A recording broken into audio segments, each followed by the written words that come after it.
तो देश को आज 7 रक्षा कंपनियां समर्पित करने वाले हैं प्रधानमंत्री नरेंद्र मोदी। प्रधानमंत्री का संबोधन चल रहा है, सुनते हैं। बहुत ही सटीक बात कही गई है। रामचरितमानस में कहा गया है, प्रबल अविद्या तम मिट जाई, प्रबल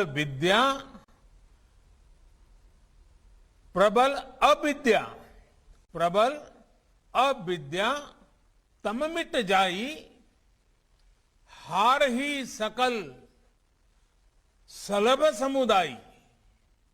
अर्थात भगवान राम के आशीर्वाद से, उनके अनुसरण से अविद्या, अज्ञान और अंधकार मिट जाते हैं।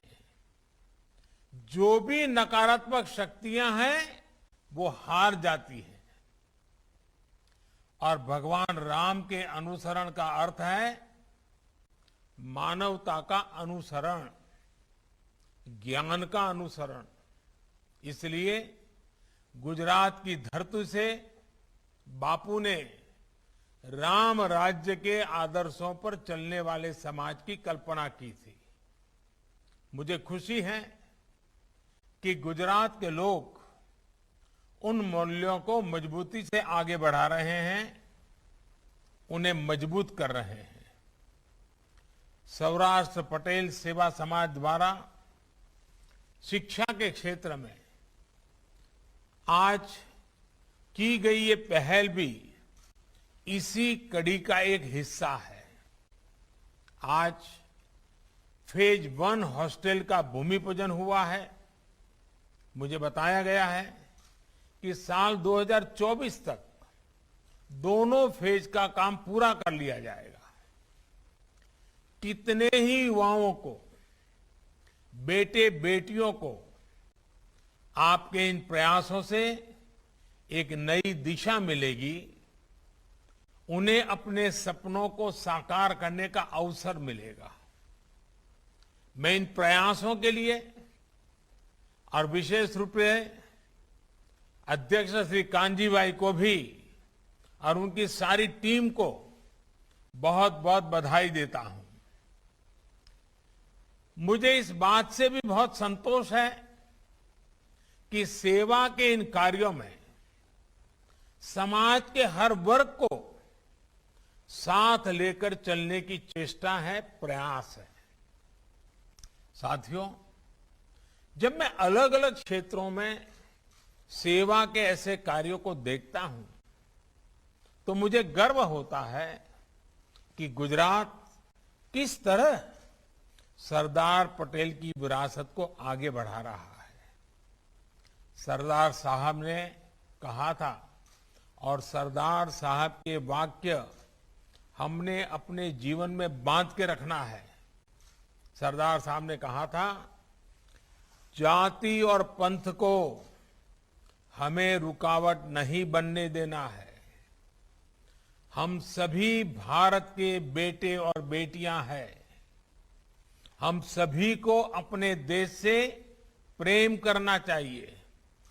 परस्पर स्नेह और सहयोग से अपना भाग्य बनाना चाहिए। हम खुद इसके साक्षी हैं कि सरदार साहब की इन भावनाओं को गुजरात ने किस तरह हमेशा मजबूती दी है। राष्ट्र प्रथम, ये सरदार साहब की संतानों का जीवन मंत्र है। आप देश दुनिया में कहीं भी चले जाइए, गुजरात के लोगों में ये जीवन मंत्र आपको हर जगह दिखेगा। भाइयों और बहनों, भारत इस समय अपनी आजादी के 75वें वर्ष में है। ये अमृतकाल हमें नए संकल्पों के साथ ही उन व्यक्तियों को याद करने की भी प्रेरणा देता है जिन्होंने जनचेतना जागृत करने में बड़ी भूमिका निभाई। आज की पीढ़ी को उनके बारे में जानना बहुत ही आवश्यक है। आज गुजरात जिस ऊंचाई पर पहुंचा है उसके पीछे ऐसे अनेकों लोगों का तप, त्याग और तपस्या रही है। विशेषकर शिक्षा क्षेत्र में ऐसे ऐसे व्यक्तित्व हुए जिन्होंने गुजरात की शिक्षा व्यवस्था को मजबूत करने में बड़ी भूमिका निभाई। हम सब शायद जानते होंगे, उत्तर गुजरात में जिनका जन्म हुआ और आज गुजरात के हर कोने में उनको याद किया जाता है, ऐसे ही एक महापुरुष थे श्री छगन भा। उनका दृढ़ विश्वास था कि शिक्षा ही समाज के सशक्तिकरण का सबसे बड़ा माध्यम है। आप कल्पना कर सकते हैं, आज से 102 साल पहले 1919 में उन्होंने कड़ी में सर्व विद्यालय केळवणी मंडल की स्थापना की थी। ये छगन भा का ये दूरदृष्टि काम था, ये उनकी दृष्टि थी, उनका विजन था, उनका जीवन मंत्र था, कर भला होगा भला। और इसी प्रेरणा से वो आने वाली पीढ़ियों के भविष्य को संवारते रहे। जब 1929 में गांधी जी छगन भाजी के मंडल में आए थे तो उन्होंने कहा था कि छगन भा बहुत बड़ा सेवा कार्य कर रहे हैं। उन्होंने लोगों से ज्यादा संख्या में अपने बच्चे छगन भा के ट्रस्ट में पढ़ने के लिए भेजने को कहा था। साथियों, देश की आने वाली पीढ़ियों के भविष्य के लिए अपना वर्तमान खपा देने वाले ऐसे ही एक और व्यक्ति का जिक्र मैं जरूर करना चाहूंगा, वो थे भाई काका।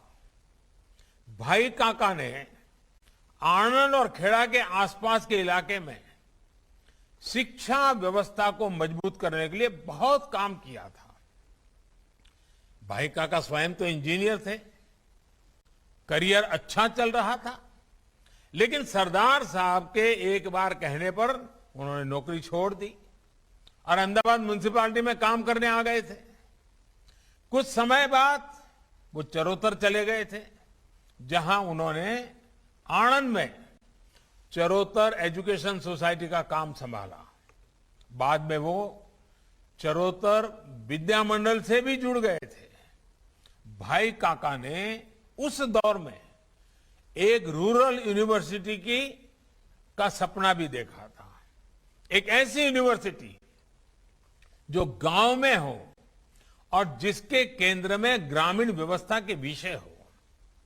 इसी प्रेरणा से उन्होंने सरदार वल्लभ भाई पटेल यूनिवर्सिटी के निर्माण में अहम भूमिका निभाई थी। ऐसे ही भिखाभाई पटेल भी थे, जिन्होंने भाई काका और सरदार पटेल के साथ काम किया था। साथियों, जो लोग गुजरात के बारे में कम जानते हैं, उन्हें मैं आज वल्लभ विद्यानगर के बारे में भी बताना चाहता हूं। आप में से काफी लोगों को पता होगा, ये स्थान करमसद, बाकरोल और आणंद के बीच में पड़ता है। इस स्थान को इसलिए विकसित किया गया था ताकि शिक्षा का प्रसार किया जा सके, गांव के विकास से जुड़े कामों में तेजी लाई जा सके। वल्लभ विद्यानगर के साथ सिविल सेवा के दिग्गज अधिकारी एचएम पटेल जी भी जुड़े थे। सरदार साहब जब देश के गृह मंत्री थे तो एचएम पटेल जी उनके काफी करीबी लोगों में गिने जाते थे। बाद में वो जनता पार्टी की सरकार में वित्त मंत्री भी बने। साथियों, ऐसे कितने ही नाम हैं जो आज मुझे याद आ रहे हैं। सौराष्ट्र की अगर बात करें, हमारे मोहनलाल लालजी भाई पटेल, जिनको हम मोला पटेल के नाम से जानते थे। मोला पटेल ने एक विशाल शैक्षिक परिसर का निर्माण करवाया था। एक और मोहन भाई बिरजी भाई पटेल जी 100 साल से भी पहले पटेल आश्रम के नाम से एक छात्रावास की स्थापना कर अमरेली में शिक्षा व्यवस्था को मजबूत करने का काम किया था। जामनगर में केशवजी भाई अरजी भाई विराणी और करसन भाई बेचर भाई विराणी, इन्हें दशकों पहले बेटियों को शिक्षित करने के लिए स्कूल और छात्रालय बनाए थे। आज नगीन भाई पटेल, साकरचंद भाई पटेल, गणपत भाई पटेल, ऐसे लोगों द्वारा किए गए प्रयासों का विस्तार हमें गुजरात के अलग अलग विश्वविद्यालयों के रूप में दिखता है। आज का ये सुअवसर इन्हें याद करने का भी बेहतरीन दिन है। हम ऐसे सभी व्यक्तियों की जीवन गाथा को देखें तो पाएंगे कि किस तरह छोटे छोटे प्रयासों से उन्होंने बड़े बड़े लक्ष्यों को प्राप्त करके दिखाया। प्रयासों की यही सामूहिकता बड़े से बड़े नतीजे लाकर दिखाती है। साथियों, आप सबके आशीर्वाद से मुझ जैसे अत्यंत सामान्य व्यक्ति को, जिसका कोई पारिवारिक या राजनीतिक बैकग्राउंड नहीं था, जिसके पास जातिवादी राजनीति का कोई आधार नहीं था, ऐसे मुझ जैसे एक सामान्य व्यक्ति को आपने आशीर्वाद देकर गुजरात की सेवा का मौका 2001 में दिया था। आपके आशीर्वाद की ताकत इतनी बड़ी है कि आज 20 साल से अधिक समय हो गया, फिर भी अखंड रूप से पहले गुजरात की और आज पूरे देश की सेवा करने का सौभाग्य मिला है। साथियों, सबका साथ सबका विकास का सामर्थ्य क्या होता है, ये भी मैंने गुजरात से ही सीखा है। एक समय गुजरात में अच्छे स्कूलों की कमी थी, अच्छी शिक्षा के लिए शिक्षकों की कमी थी। उमिया माता का आशीर्वाद लेकर, खोड़ल धाम के दर्शन करके मैंने इस समस्या के समाधान के लिए लोगों का साथ मांगा, लोगों को अपने साथ जोड़ा। आपको याद होगा, गुजरात ने इस परिस्थिति को बदलने के लिए प्रवेशोत्सव की शुरुआत की थी। स्कूलों में शिक्षा की गुणवत्ता बढ़े, इसके लिए साक्षरदीप और गुणोत्सव शुरू किया गया था। तब गुजरात में बेटियों के ड्रॉप आउट की भी एक बड़ी चुनौती थी। अभी हमारे मुख्यमंत्री भूपेंद्र भाई ने इसका वर्णन भी किया। इसके कई सामाजिक कारण तो थे ही, कई व्यवहारिक कारण भी थे। जैसे कितनी ही बेटियां चाहकर भी इसलिए स्कूल नहीं जा पाती थी क्योंकि स्कूलों में बेटियों के लिए शौचालय ही नहीं होते थे। इन समस्याओं के समाधान के लिए गुजरात ने पंचशक्तियों से प्रेरणा पाई।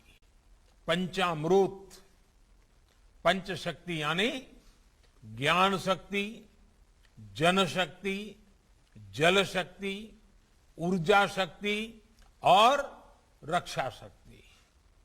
स्कूलों में बालिकाओं के लिए शौचालय बनवाए गए।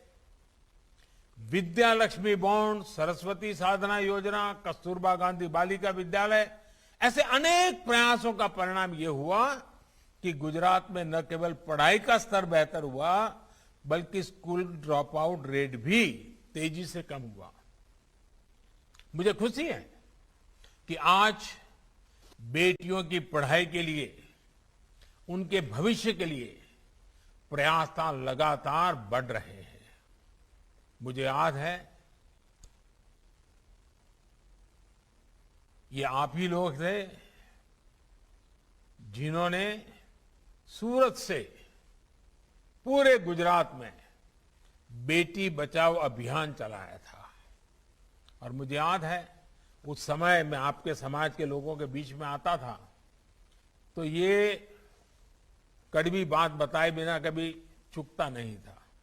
आप राजी हो जाएं, नाराज हो जाएं, इसका ख्याल किए बिना मैंने हमेशा कड़वी बात बताई थी बेटियों को बचाने की। और मुझे आज संतोष से कहना है कि आप सबने मेरी बात को उठा लिया और आपने सूरत से जो यात्रा निकाली थी, पूरे गुजरात में जाकर के, समाज के हर कोने में जाकर के, गुजरात के हर कोने में जाकर के बेटी बचाने के लिए लोगों के शपथ दिलवाए थे। और मुझे भी आपके उस महाप्रयास में आपका साथ जुड़ने का मौका मिला था। बहुत बड़ा प्रयास किया था आप लोगों ने। गुजरात ने रक्षा शक्ति यूनिवर्सिटी, अभी हमारे भूपेंद्र भाई बड़ा विस्तार से यूनिवर्सिटी का वर्णन करते थे, लेकिन मैं भी इसको दोहराना चाहता हूं ताकि जब आज देश के लोग इस कार्यक्रम को देख रहे हैं तो उनको भी पता चले।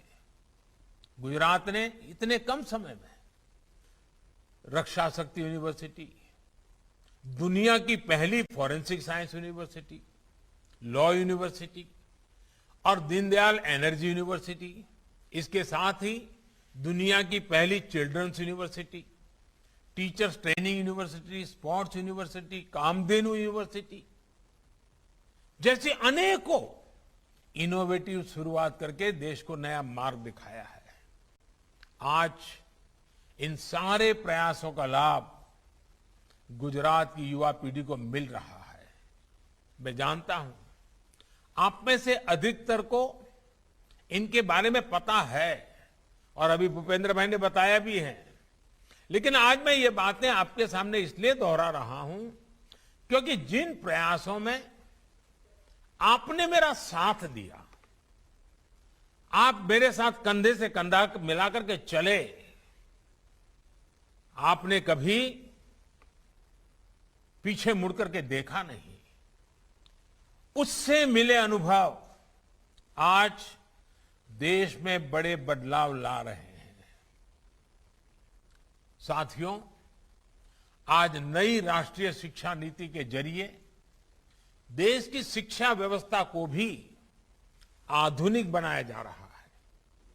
नई राष्ट्रीय शिक्षा नीति में प्रोफेशनल कोर्सेज की पढ़ाई स्थानीय भाषा में, मातृभाषा में कराए जाने का विकल्प भी दिया गया है। बहुत कम लोगों को समझ आ रहा है कि इसका कितना बड़ा प्रभाव पैदा होने वाला है। गांव का गरीब का बच्चा भी अब अपने सपने साकार कर सकता है। भाषा के कारण उसकी जिंदगी में अब रुकावट नहीं आने वाली है। अब पढ़ाई का मतलब डिग्री तक ही सीमित नहीं है, बल्कि पढ़ाई को स्किल के साथ जोड़ा जा रहा है। देश अपनी पारंपरिक स्किल को भी अब आधुनिक संभावनाओं से जोड़ रहा है। साथियों, स्किल का क्या महत्व होता है, इसे आपसे ज्यादा और कौन समझ सकता है।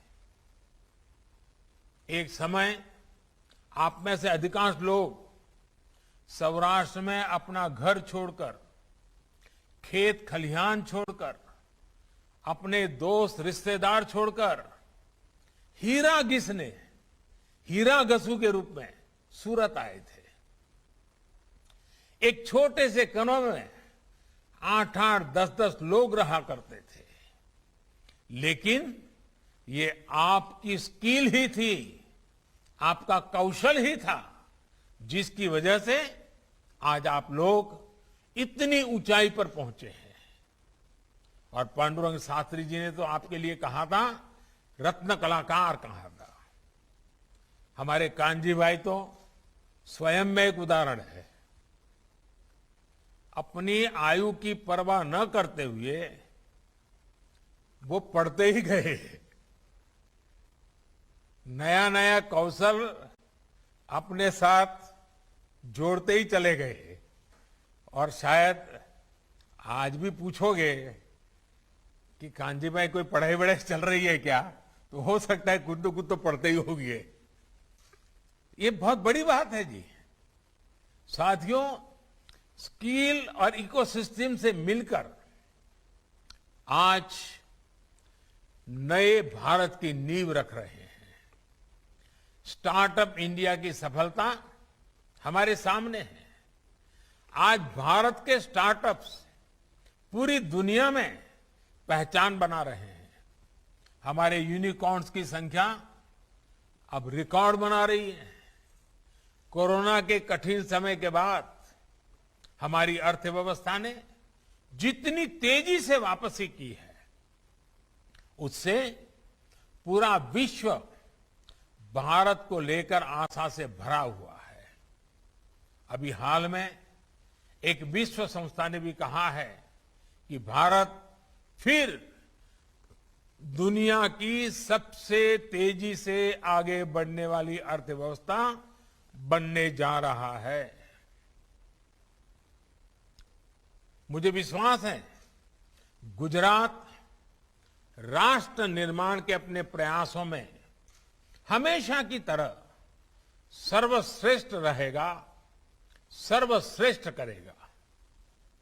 अब तो भूपेंद्र भाई पटेल जी और उनकी पूरी टीम एक नई ऊर्जा के साथ गुजरात की प्रगति के इस मिशन में जुट गए हैं। साथियों, वैसे भूपेंद्र भाई के नेतृत्व में नई सरकार बनने के बाद आज पहली बार मुझे इतने विस्तार से गुजरात के लोगों को संबोधित करने का अवसर मिला है। एक साथी कार्यकर्ता के रूप में भूपेंद्र भाई से मेरा परिचय 25 वर्ष से भी ज्यादा का है। ये हम सभी के लिए बहुत गौरव की बात है कि भूपेंद्र भाई एक ऐसे मुख्यमंत्री है जो टेक्नोलॉजी के भी जानकार है और जमीन से भी उतना ही जुड़े हुए हैं। अलग अलग स्तर पर काम करने का उनका अनुभव गुजरात के विकास में बहुत काम आने वाला है। कभी एक छोटी सी म्युनिसिपैलिटी नगर पालिका के सदस्य, फिर नगर पालिका के अध्यक्ष, फिर अहमदाबाद महानगर के कॉरपोरेटर, फिर अहमदाबाद महानगर पालिका की स्टैंडिंग कमेटी के चेयरमैन, फिर औड़ा जैसी प्रतिष्ठित संस्थान के चेयरमैन, करीब करीब 25 वर्षों तक अखंड रूप से उन्होंने ग्रास रूट शासन प्रशासन को देखा है, परखा है, उसका नेतृत्व किया है। मुझे खुशी है कि आज ऐसे अनुभवी व्यक्ति गुजरात की विकास यात्रा को तेज गति से आगे बढ़ाने के लिए गुजरात का नेतृत्व कर रहे हैं। साथियों, आज हर गुजराती को इस बात का भी गर्व होता है कि इतने लंबे समय तक सार्वजनिक जीवन में रहने के बावजूद, इतने बड़े पदों पर रहने के बाद भी, 25 साल तक कार्य करने के बाद भी भूपेंद्र भाई के खाते में कोई विवाद नहीं है।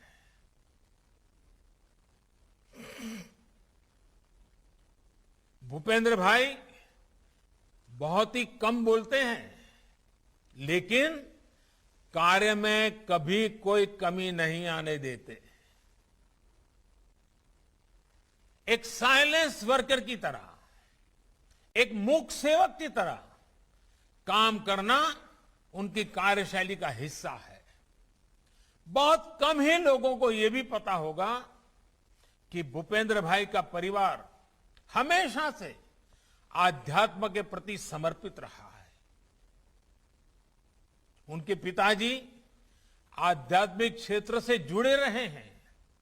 मेरा विश्वास है ऐसे उत्तम संस्कार वाले भूपेंद्र भाई के नेतृत्व में गुजरात चौतरफा विकास करेगा। साथियों, मेरा एक आग्रह आप सभी से आजादी के अमृत महोत्सव को लेकर भी है। इस अमृत महोत्सव में आप सभी को भी कुछ संकल्प लेना चाहिए, देश को कुछ देने वाला मिशन शुरू करना चाहिए। ये मिशन ऐसा हो जिसका प्रभाव गुजरात के कोने कोने में नजर आना चाहिए। जितना सामर्थ्य आप में है, मैं जानता हूं आप सब मिलकर के ये कर सकते हैं। हमारी नई पीढ़ी देश के लिए, समाज के लिए जीना सीखे, इसकी प्रेरणा भी आपके प्रयासों का अहम हिस्सा होनी चाहिए। सेवा से सिद्धि के मंत्र पर चलते हुए हम गुजरात को, देश को नई ऊंचाई पर पहुंचाएंगे। आप सबके बीच लंबे अरसे के बाद आने का सौभाग्य मिला। सबके यहां वर्चुअली मैं सबके दर्शन कर रहा हूं। सारे पुराने चेहरे मेरे सामने हैं અને ભલે દૂરથી તો દૂરથી પણ તમને બધાને મળ્યાનો આનંદ તો આવે જ। તમારી પ્રેમ વર્ષાનો અનુભવ થાય જ થાય। અને આજે આપ સૌને ભલે દૂરથી પણ ફરી એકવાર મળવાનો મોકો મળ્યો। બધા વડીલોને પણ હું તો આજે જોઉં છું। બધા ખૂબ મોટી ઉંમરના વડીલોએ બેઠા છે। એ બધા આશીર્વાદ આપવા માટે આવ્યા। એમનો પણ આભાર માનું છું। અને આપ સૌએ આટલો બધો પ્રેમ વરસાવ્યો અને ખૂબ મહત્વાકાંક્ષી યોજનાને સાકાર કરવા માટે આગળ ધપી રહ્યા છો, ત્યારે કાનજીભાઈ અને એમની પૂરી ટીમને અને ખાસ કરીને આમાં તો બધા જવાનિયાઓ જોડાયેલા છે, આ બધાને મારી ખૂબ ખૂબ શુભકામનાઓ। इसी शुभकामना के साथ आप सभी का बहुत बहुत धन्यवाद। आवजो। ખૂબ ખૂબ આભાર માનનીય શ્રી વડાપ્રધાન નરેન્દ્ર મોદી સાહેબ શ્રી। આપ દૂર છો પણ અમે અમારા દિલની નજીક છો। આપના અતિ વ્યસ્ત શેડ્યુલમાંથી આપ સમય કાઢી આજના પ્રસંગના ઉપસ્થિત રહ્યા, તેના માટે સૌરાષ્ટ્ર પટેલ સેવા સમાજ, દાતાશ્રીઓ, ટ્રસ્ટીશ્રીઓ તથા આપ સુરતવાસીઓ આપનો આભાર વ્યક્ત કરે છે। ખૂબ ખૂબ આભાર। વંદે માતરમ। ભારત માતા की जय। નમસ્કાર। તમામને નમ્ર વિનંતી છે। तो कई बड़ी बातों का जिक्र प्रधानमंत्री नरेंद्र मोदी ने किया। मेरे जैसे साधारण आदमी को सेवा का मौका मिला, मैं इसके लिए सौभाग्य का एहसास करता हूं। राम के ध्यान से अंधकार, अज्ञान मिट जाता है। प्रधानमंत्री ने कहा, गांधी जी ने राम राज्य की कल्पना की थी। विजयदशमी के खास मौके पर सूरत को एक बड़ी सौगात प्रधानमंत्री द्वारा सौंपी गई है। गुजरात ने मुझे सेवा करने का मौका दिया। मुझ जैसे सामान्य व्यक्ति को सेवा का मौका गुजरात वासियों ने दिया। 20 साल देश की सेवा का मुझे मौका मिला। तो हॉस्टल फेज 1 का भूमि पूजन सूरत में प्रधानमंत्री ने किया। वर्चुअली प्रधानमंत्री नरेंद्र मोदी जुड़े थे।